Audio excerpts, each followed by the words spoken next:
Bonjour, bonsoir. Maintenant, nous allons parler de la communication, hein, la communication.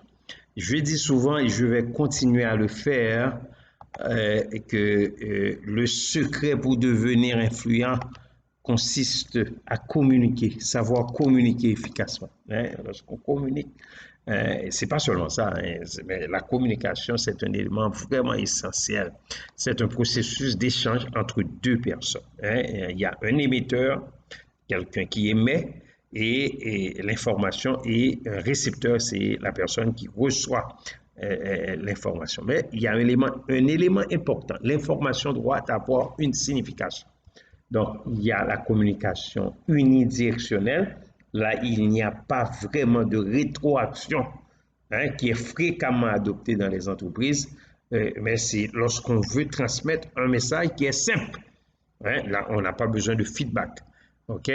Et lorsqu'il y a information qui est complexe, hein, on doit faire autrement. Par exemple, je veux envoyer une note de service.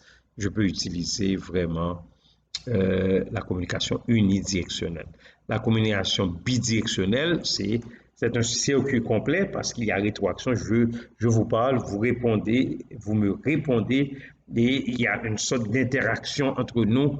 Et là, c'est vraiment, ça requiert une plus grande disponibilité de la part du gestionnaire.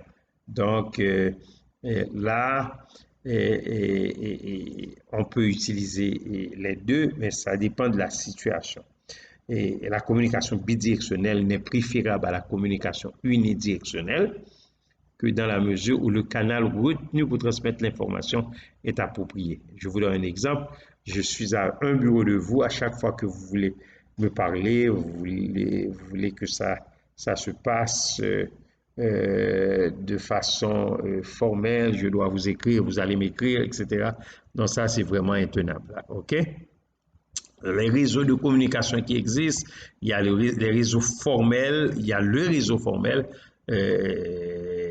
c'est les réseaux officiels, hein, lorsqu'on veut canaliser de l'information à l'intérieur de l'organisation, mais on peut utiliser le réseau informel.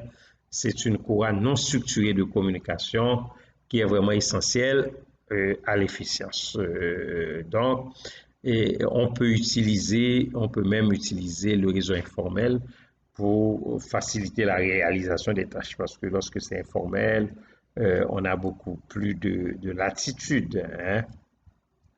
Il y a la communication vers le bas.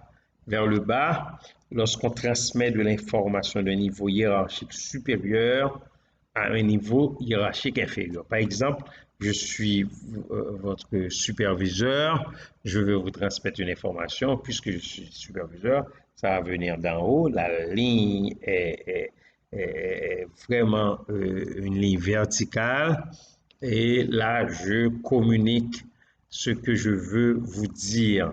OK? Donc, c'est le plus utilisé dans les organisations. Donc, on retrouve les messages qui sont transmis. Par exemple, lorsque je veux vous donner une directive, je veux faire passer une information, j'utilise la communication vraiment vers le bas. Et donc, mais le problème avec ça, c'est que l'information est vraiment déformée. Parce que s'il y a trop de niveaux, on est là trop de niveaux hiérarchiques en tant que tel. Ça passe dans plusieurs niveaux.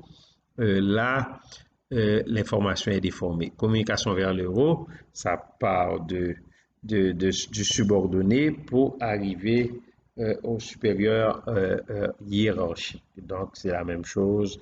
L'information qui concerne les employés, leurs problèmes, s'ils veulent communiquer leurs problèmes aux dirigeants, ils utilisent l'information vers le bas. Mais c'est aussi, puisqu'il y a plusieurs niveaux, l'information subit aussi des distorsions. La communication horizontale, et c'est l'échange entre les membres d'un même service ou les différents services. Ça,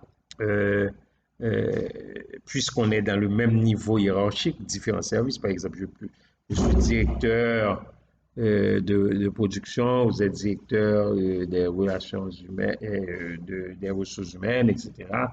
On peut vraiment se communiquer, mais ça permet la coordination des activités.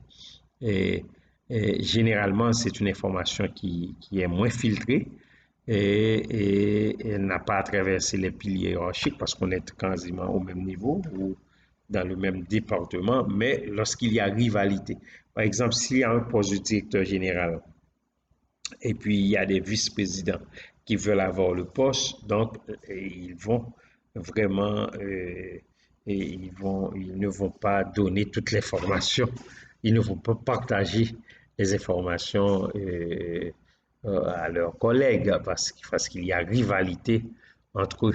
OK? Il y a la communication unidirectionnelle. Je transmets et vous répondez. Comme je vous dis, il y a la communication bidirectionnelle et là, c'est vraiment les deux. Et les deux, il y a un circuit qui est complet.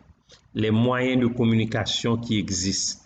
Maintenant, le courrier électronique vient en premier.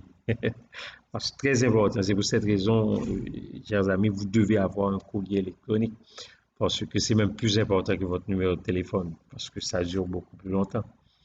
Et le courrier électronique, il y a la communication verbale, c'est lorsqu'on est face à face. Il y a la communication écrite, les notes, les mémos. Il y a la communication au téléphone, classique ou portable. Et là, on peut toujours regarder, si vous regardez les notes, j'ai une étude de cas à la fin en tant que manager en poste dans une grande entreprise de distribution. Vous êtes amené comme vos collaborateurs, à emprunter plusieurs moyens pour communiquer en interne. Il se trouve qu'aujourd'hui, vous devez transmettre un certain nombre de messages, indiquer pour chacune des situations le moyen de communication le plus approprié en justifiant vos choix. Commenter l'abandon des autres moyens jugés non pertinents. Par exemple, vous souhaitez prendre un rendez-vous avec votre directeur. Qu'est-ce que vous allez utiliser? Email, téléphone, c'est à vous de le savoir. Vous devez arbitrer un conflit entre deux collaborateurs. Qu'est-ce que vous allez utiliser? C'est à vous de le savoir. Vous devez supprimer du rayon plusieurs produits jugés non profitables. Qu'est-ce que vous allez utiliser? C'est vraiment à vous de le savoir. Donc, c'est ça qu'on a vu en ce qui concerne la communication. Merci beaucoup.